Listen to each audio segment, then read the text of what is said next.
James?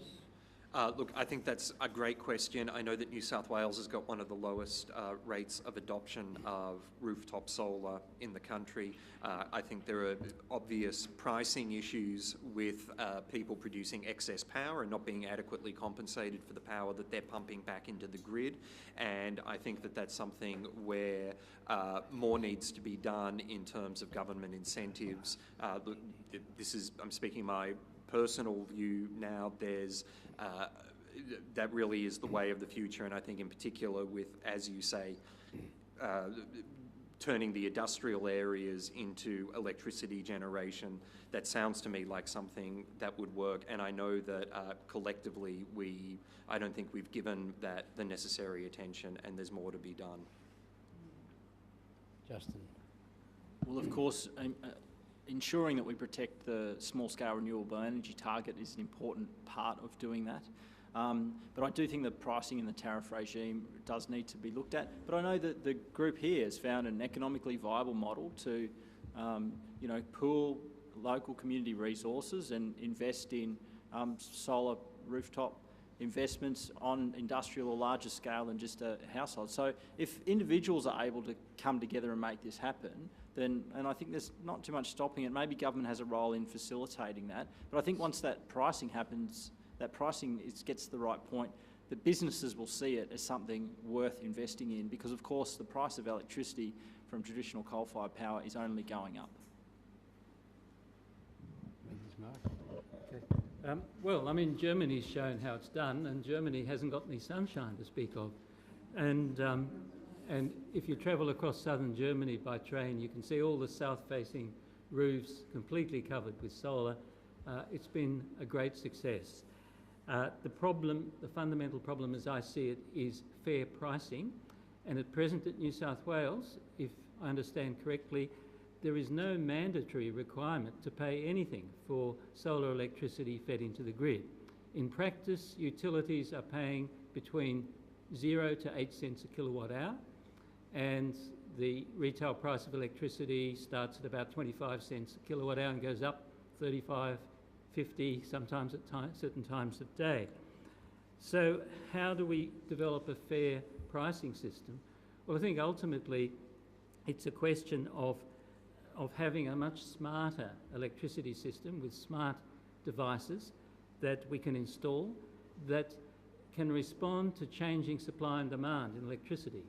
So if you can imagine, if we have a system where demand is high and supply is low, the price will go up, and the price that is paid for solar fed into the grid should go up. And we now have the technologies, which are not yet mass produced, which can actually do that fairly cheaply. For $100 or $200, you can design systems that will do all sorts of things. They might switch off your fridge or your air conditioner for half an hour during critical periods, but you would be compensated for that with a contract with your electricity supplier. The options are limitless almost, but we're still back in the dark ages where most of the utilities are fighting to the death in a ditch to try and stop solar growing too quickly and reducing the amount of electricity that they're selling from the grid, which obviously is a problem for government, which has probably put too much reliance on electricity revenue for government revenue. So maybe there needs to be a rethinking of state government revenue. Well, I actually agree firmly with Mark on this. I think in relation, the first thing I think... Make sure I record this, please. I think we need to move away from this assumption that solar PV requires subsidy to work. That's certainly not been my experience going around the state and speaking with people. I want to challenge the idea that we've been one of the lowest take-up in solar PV. In fact, we've been one of the highest. There are well over now 300,000 households in New South Wales that have solar PVs, households and businesses. We've also got the three largest solar PV large-scale solar plants in Australia under development right here in New South Wales right now. I agree with Marita that the the focus needs to be now, I mean, there's still many residential rooftops that could benefit from solar, but we do need to move away now onto utility scales and looking at that sort of, that sweet spot up to around 90 to 99 kilowatts to make use of the STC provision. The two key problems in my view are that one, there's a barrier in terms of information, that still there's a lot of very conservative boards out there that see solar as a risk, and part of that's because there's some view that it's somehow expensive or requires subsidy, which in actual fact, if you're prepared to take a view over 5 to 7 years, well, then it's free. And the other is capital constraint, and that's obviously dealt with through the STC. So we need to invent new ways of rolling out solar, not just on household rooftops, but also on commercial rooftops. Part of that's dealing with the split incentive.